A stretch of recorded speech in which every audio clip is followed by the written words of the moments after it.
Although I don't want Already to. done. I'm excited for you to do the intro. Yeah. So it's Friday. It's Friday, December 9th, 2016, and you're listening to On the Heels Wrestling Podcast. I'm Brittany. Yeah, Kyle. I am Ray. Oh, that was funnier for us than anyone listening. Yeah, it's for our Russian fans. That's Russian. We're three wrestling buddies who like to wrestling buddies. It seems weird. Your buddies. Conversate and buddies. debate. You know, conversate gave me the red squiggly when I typed that in Messenger one time. It's a made-up word, Ray. Yeah, you cannot conversate. But we do have strong feelings about the pro wrestling and the matches and the stuff. But we're going to set those strong feelings aside this week, foreshadowing for 2 minutes from now. But yeah, we started this. What? Is conversate and debate Walt Clyde Frazier thing? That's what I was saying. Yes, thank you, former New Yorker friend. Yes, Right. that's right. Styling and profiling, moving and grooving to the hole. Walt Clyde Frazier. Brittany, just go. This podcast is about giving you fuck is consistent. going on? Shut up. This podcast is about giving you consistent, bite-sized commentary on the world of professional wrestling, focusing primarily on WWE's ever-expanding show lineup, though we'll occasionally touch on the local indie scene right here in Seattle, Washington. That's today. This is the occasional time. Yeah. Oh yeah. Yeah, this is one of those times. Oh shit. Yeah, it is. Yeah, we'll either recap WWE shows, network specials, pay-per-views, or we're going to hold a round table discussion. Round. Yeah, on a particular topic. This week, we welcome back our guest from last week, Mr. Weekend Warrior. Thank you for letting me be here again. Yes. Yeah. It's been a long week. How's the last week been? It flew by, I'll be honest with you. Surprising. Same shirt. All right. Thank you for being here.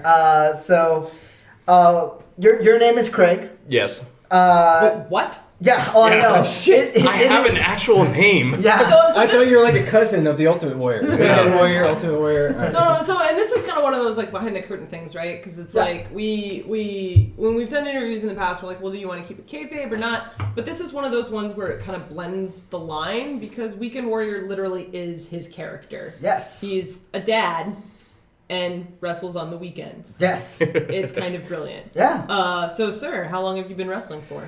I wrestled my first match back in 2008.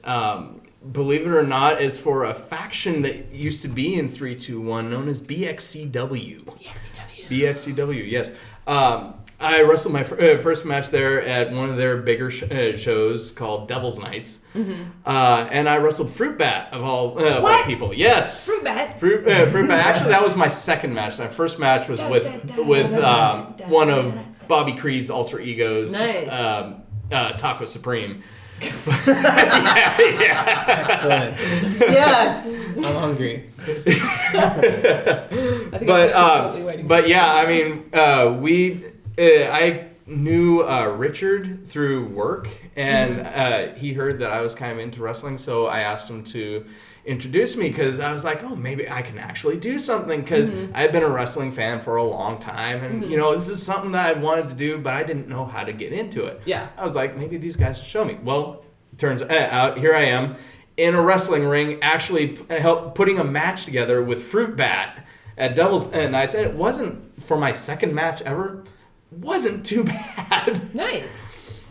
So, and part of the thing that makes me unique, that a lot of people find out at the shows, is that as big as I am, I can fly a little bit like a cruiserweight. Oh, yeah. Yeah, I'm still kind of shocked every time I see it. Well, You don't get to see I used to always give Brittany shit because she always happened to like go to the bathroom when you do a moonsault. yeah, like I think I remember hearing about this because I started listening to your guys' podcast, and Brittany finally got to see one of my top rope moves. I have a bladder that poorly times itself. Yep.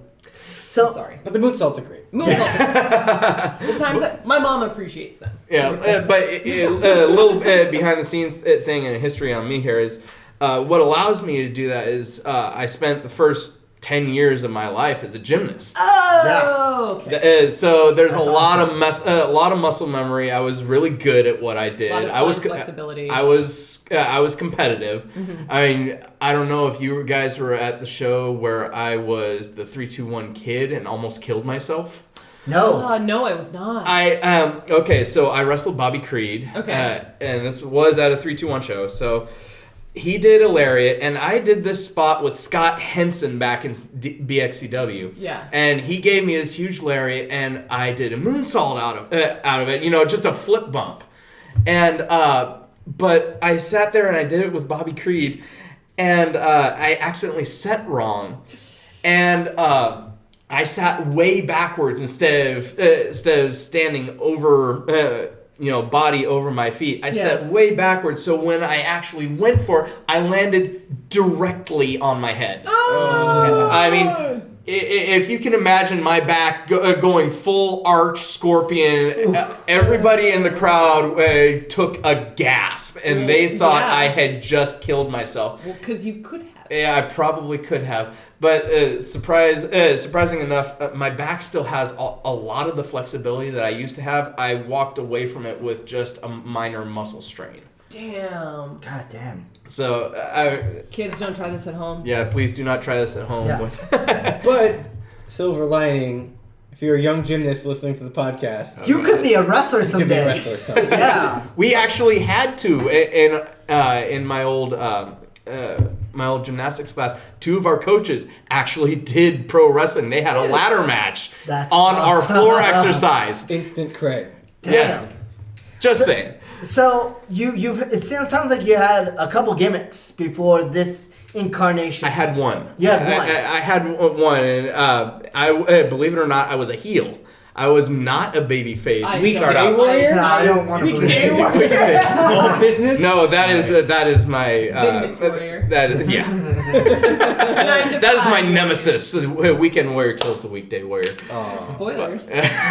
Corporate But no, Corporate they called me the big gun Craig Young, and I was just basically a thug type heel. Oh. And I was not very nice. But you're so nice. But alliteration, can't stop it. But that's the hard thing. When I do my promos, sometimes I really have to hold back my heel side because there's so much I want to say, but I can't because I'm a face. Yeah. Yeah, I mean, that's something we talk about a lot on the podcast, that it must be so much easier to be a heel than it is to be a face. Easier to be an asshole. Very much so. It's easier to be an asshole and have people hate you than be likable and relatable. Very much so. And I found that out real quick.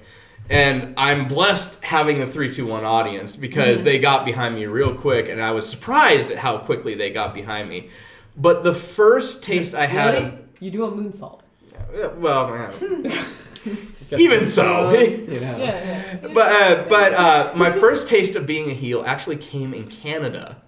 The first time I went up with Scott Henson, Dan McCabe, and Drew Smith, we were up there for VCW versus the World. I believe it was 7. Ooh. Yeah. I've heard And that.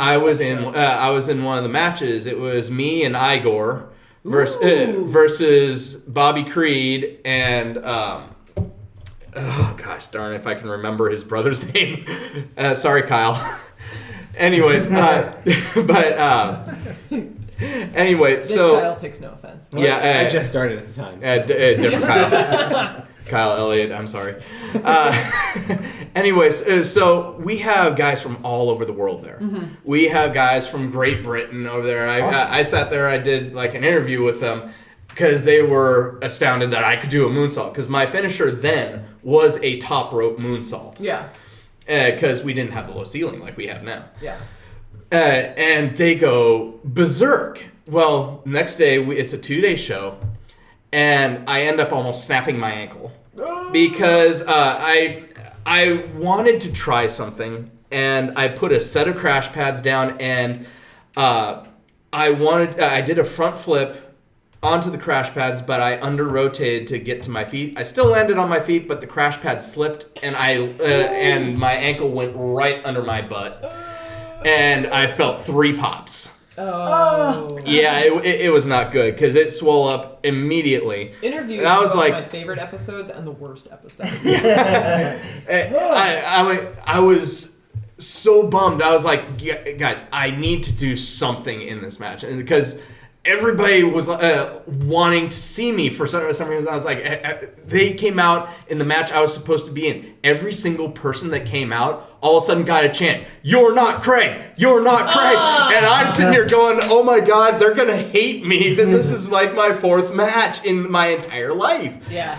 And I end up doing a run-in because I have just enough in my ankle that I can...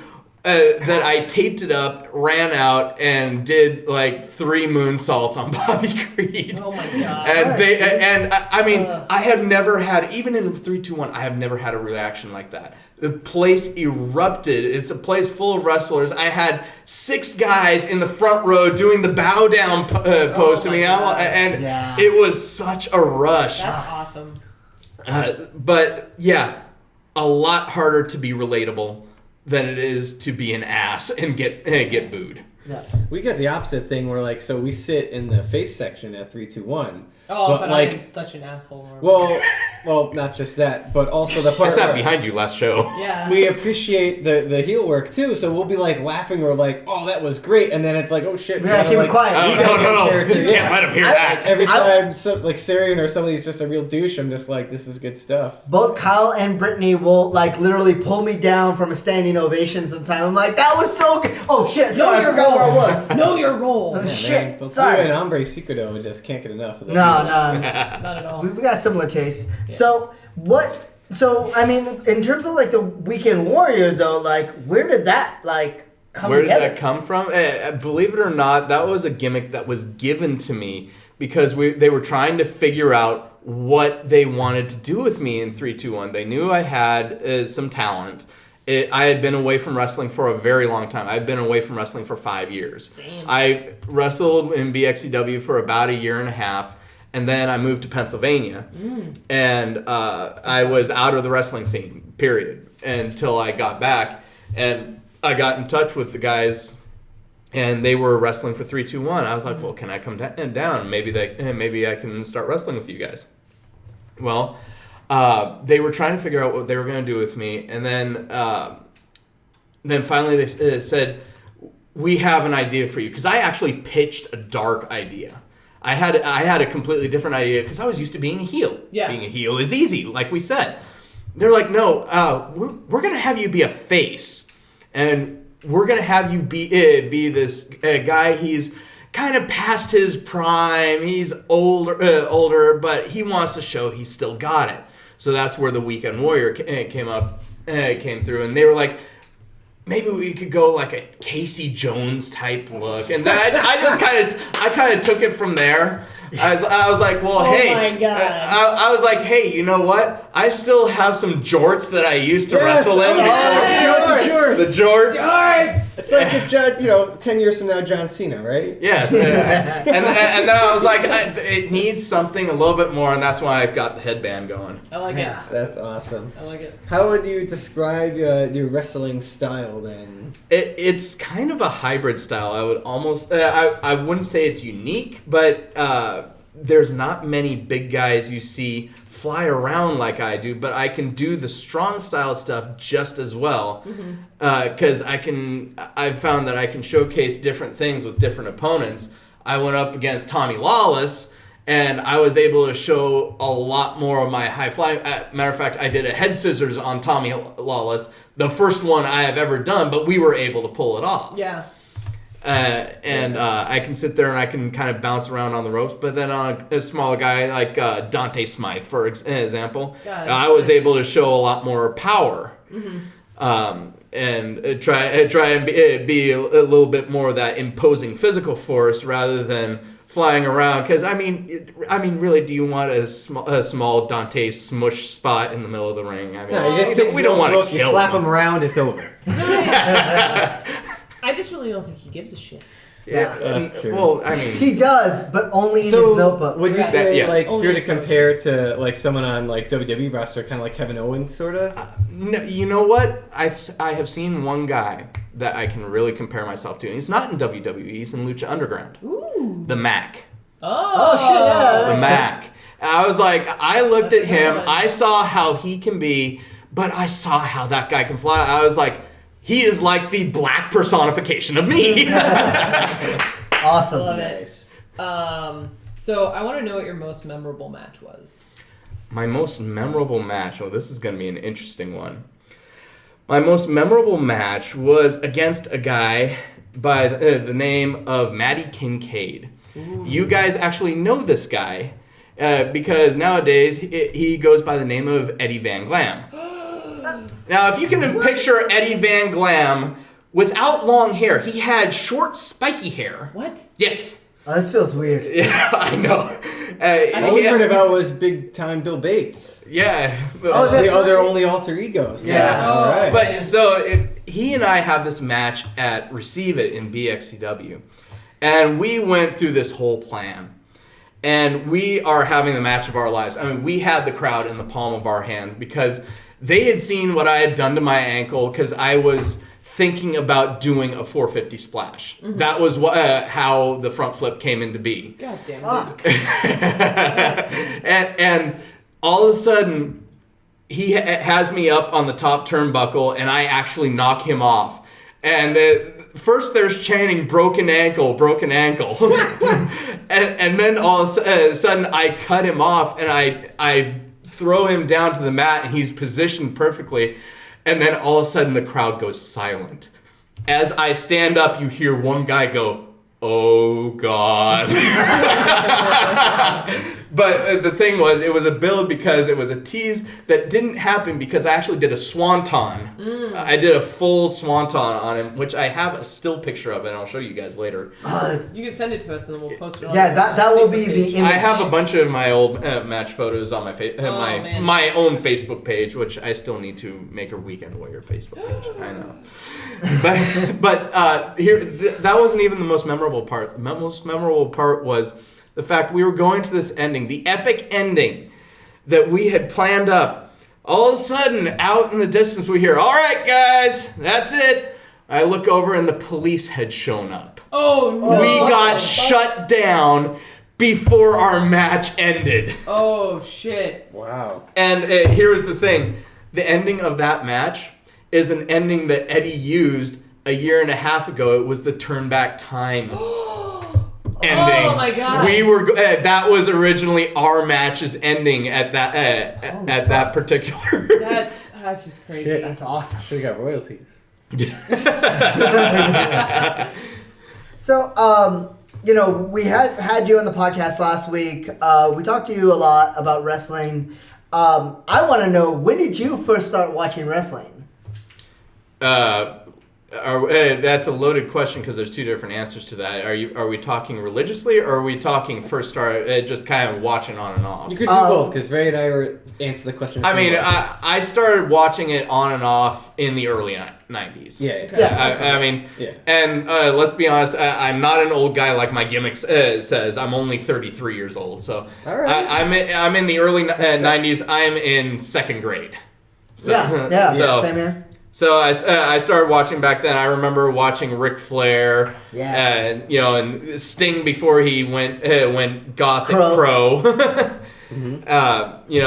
And some of the older Hulk Hogan, or I guess they'd be kind of the midline Hulk Hogan matches. Nice. Ultimate Warrior was really starting to come into his own at that point. Mm-hmm. So that's when I first kind of watched it. I remember WWF Shotgun Saturday Night. Yes. You remember in the that? Bar? Yes. Oh, fuck yes. So were you more Hogan or Macho Man? I don't know, because at first I really hated Hogan because I thought he was ugly. I hated Hogan too. I did. I looked at that guy. I remember as a little kid. Because he is. Well, I mean, there's that, but even back then. But I remember looking at the NES video games at Blockbuster Video and seeing Hulk Hogan on there. I was like, that guy is so ugly as he is tearing off his shirt. He does have like a really psycho look on him when he's doing the tearing of the shirt. So you had kind of the childhood, younger phase, right? And then you had the phase where you got into... I had like a very similar thing, actually, CH too, crazy. Where it's like early childhood thing, and then you're like, all right, now I'm watching this for my own reasons. Yeah, and that started in late 1999. Yeah! So right at kind of the end of the Attitude Era. Yes. Yeah. And I mean, there are some things that I really missed out on because I missed out on a lot of the Brood, which I loved the Brood. Oh man, Brood was one of my favorite. That entrance is classic. You can never reproduce anything like How about that. the corporate ministry? Were you a fan of that? Fuck. I don't know. I don't know because I didn't watch a ton of it. I mean, I saw the ministry, but dang. I just love providing people that was a thing. Yeah. And it's like, sometimes these wrestling angles are like, you got one and remnants of another and they ran them together, right? It's like when they had the League of Nations shit, like a year ago. Like, and that's Shit got weird. Yeah, shit got weird. Shit always gets weird. It was when I first started watching is when SmackDown first started. Yeah. That's when I started watching religiously because I didn't have cable TV. Let's just Right. I'll be honest. I didn't have cable TV. So I watched SmackDown religiously, and I never got to watch Raw. So I caught up on Raw by watching SmackDown. That's cool. Interesting. That's cool. So, what's your all-time favorite wrestler? Retired or unretired?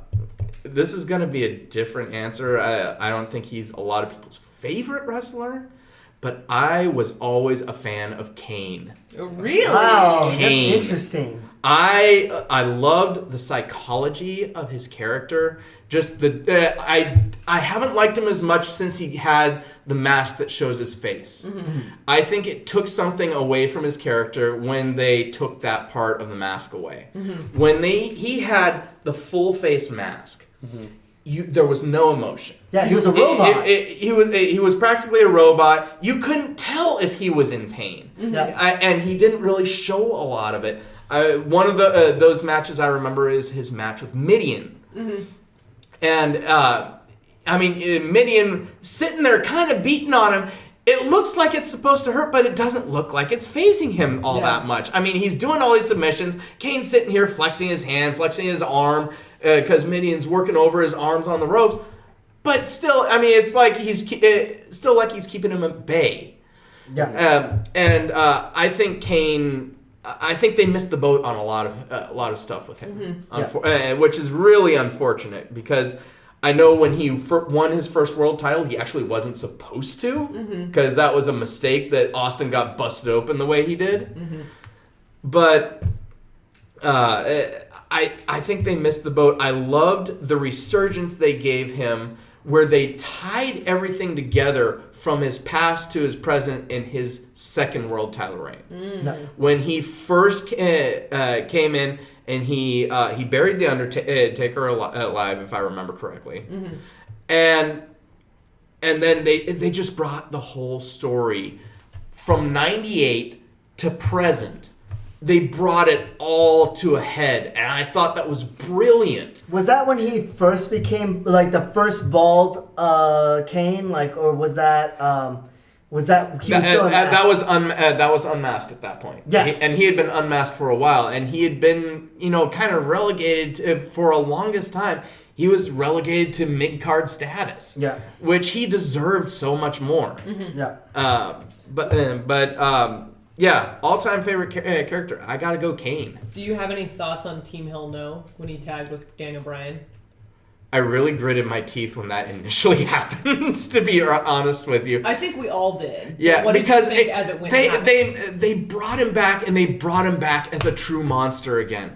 And I was excited for that. I loved the new mask. I loved the metal mask that he came out in. I thought it was brilliant. I was hoping they would keep it, and then he took it off. I was like, damn it, it's an entrance mask. Yeah. But even so, he was still that monster. He was that unstoppable monster again, sitting there beating the holy hell out of Zack Ryder. Poor guy.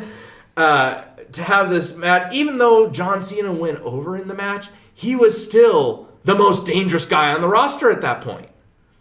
Yep. And then, unfortunately, when he started tagging with Bryan, they started humanizing him again, and he lost that momentum. I think that's part of what killed his character. Not that Team Hell No wasn't good, but it really slowed his momentum down. That's a really interesting point, and I hadn't thought about it from that perspective. So do you think it's like him going face lessens his legitimacy?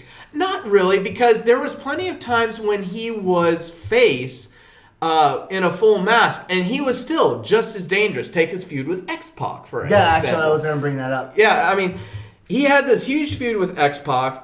He had this human quality in him, but he was still that monster that you didn't want to screw around with. When they started letting him talk more, it kind of progressed from there. But I was still a fan of him, even when he started talking behind the mask. Yeah. But then they just started downgrading his matches little by little. He jobs for Batista when Batista's up and coming. Yep. Just matches to put other people over. And unfortunately, in that Batista match, you knew Batista was going to win. Yep. Any wrestling fan knew Batista was going to win that match. It was unfortunate because, again, one of my favorite guys. Right. But what more can you say about it? Mm-hmm. And were you not the biggest fan of the whole corporate Kane thing then? Corporate Kane.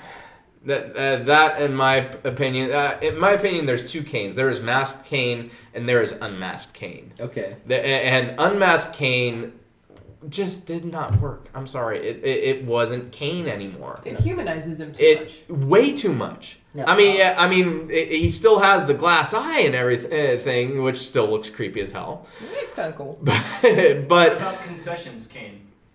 God. Concessions Kane. Concessions Kane was great. But the thing was, even behind the mask, he could do some funny things and still get away with it with that mask on. If you remember him tagging with The Undertaker, and they had a match with them and the Dudley Boys teaming up, and Kane did the what's up, holding the legs for Devon. But it was still cool. Right. But he was still masked Kane. Mm-hmm. Yeah. So...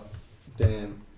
Well, being a weekend warrior and all, maybe this is a stupid question, but we have it on our list of questions we ask. So, how often do you train? And do you have a favorite wrestler to work with at 3-2-1 or anything like that about the business of wrestling? I do work a lot. Unfortunately, I try and train as much as I can. Are you working for the weekend? Yes, I do end up working for the weekend. I purposely sidestepped that, but thanks. You were gonna do it. But no, I try and make a legitimate effort to get there at least every other week for a practice. Sometimes work does get in the way of that. Mm-hmm. Sometimes that practice is not needed, and I'm just sore from work because my job is fairly physical. So I don't need a whole lot of the weightlifting because I'm lifting 50 to 75 pound bags all day long, mm-hmm. And I'm walking a long distance. You went on my job with me today. I probably walked about a mile in one building today. Damn. So it's a physical job, and so I don't have to really go to the gym mm-hmm. a whole lot except for cardio workouts, mm-hmm.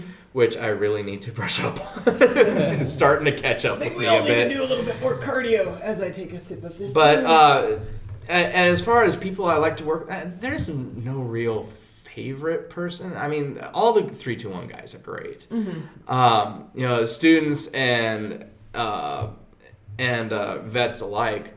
I enjoy working with Cody, Cole Crazy, mm-hmm. just because I started with him. Friend of the podcast. Yes, friend of the podcast. But he was in BXCW with me. Yeah.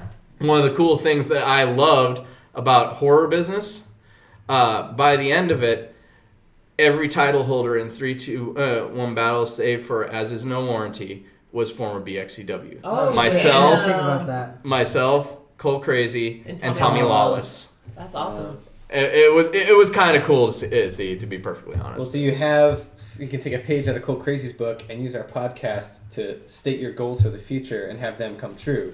Do you have he pulled out his championship shot months ago on the podcast? Oh, whose goal is not to get to the top of the mountain and compete and win the 3-2-1 battle Solid Steel Championship. All Thank right, you very that's much. you heard it here first. Yeah.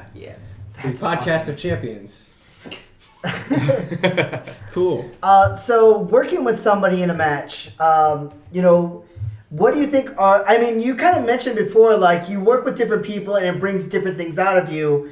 Like, what key things to you make for a successful pairing? Like, well, see, matches can go a lot of different ways, but I think they work the best when it's a true collaboration. It's not just one guy driving the ship saying, okay, hey, this is what we're going to do. We're going to do this, and this. This is our finish, and that's it. I think that, the match can be okay like that. If it has to be like that, if you got a couple guys who maybe they don't know as much, or maybe they're rookies and don't and need to be led, okay, there's a time and a place for that. But for the most part, I've always believed true collaboration, listening to each other. Don't let your ego get in the way of making your matches. Listen to your opponent and try and make the best match that you two can come up with. If he thinks something is a great idea, listen to him and really try and feel it out for yourself. Because what's our real job in that ring? One, we need to keep each other safe. But two, we have to make each other look good. It's my job to make my opponent look good, and it's his job to make me look good. Yep. So as much as we're opponents, we're partners. So I believe being true partners and having that solidarity really is what makes a good match.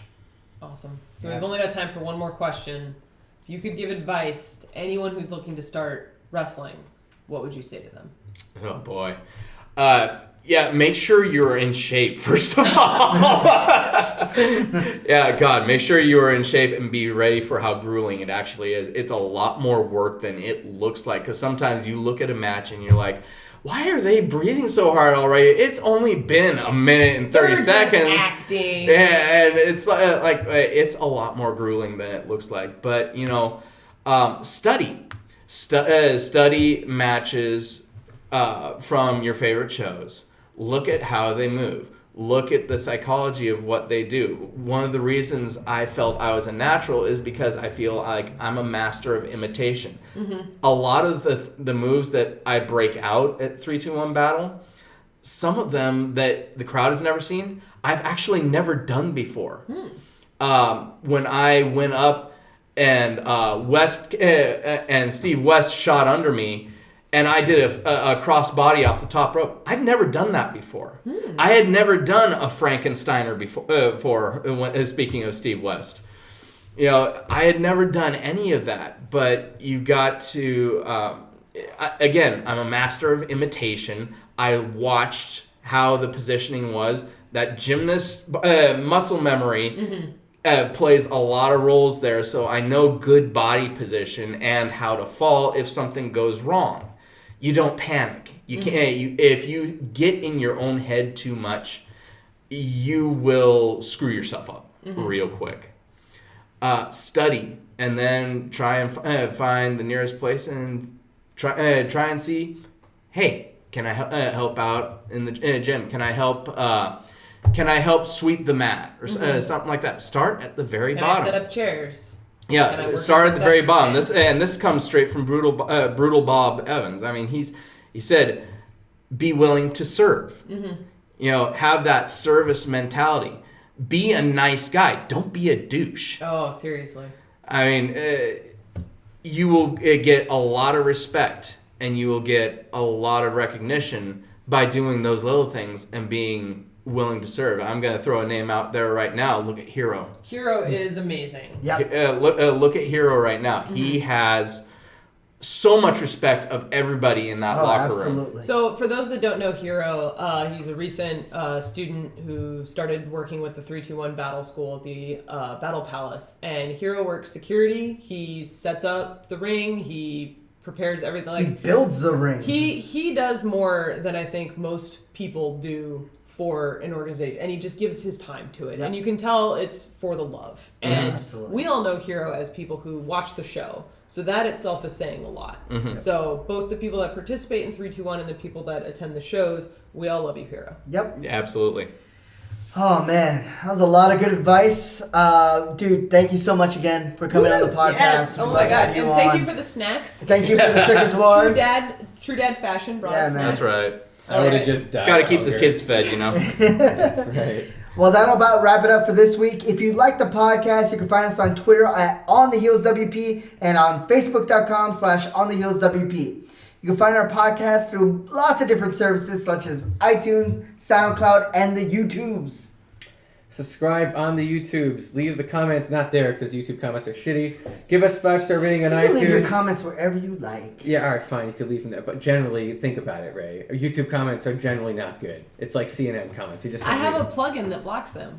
And of course, tell your wrestling buddies about the podcast. Message us, tweet at us, tell us random wrestling things. Thank you so much for listening to On the Heels Wrestling Podcast, and thanks again to Weekend Warrior for joining us once again on the podcast. Ray. And I think there's only one way that we should end a podcast about 3-2-1 battle, and it's the catchphrase that everybody knows and loves at the end of any 3-2-1 battle show, and that is that everything is solid steel Solid steel. if you just believe. But we have one more thing. We have to ask ourselves the eternal question. Uh-oh. Will Kane ever get another title run? Oh boy. Oh, man. Man. You With just, mask or without the mask? you just made this a lot harder on Craig. I Well, did. We were on such a good note. no, dang it. TNA, Hey. right? Oh, Kane will get another solid steel title run. solid steel. Well, at least we know Just that. believe.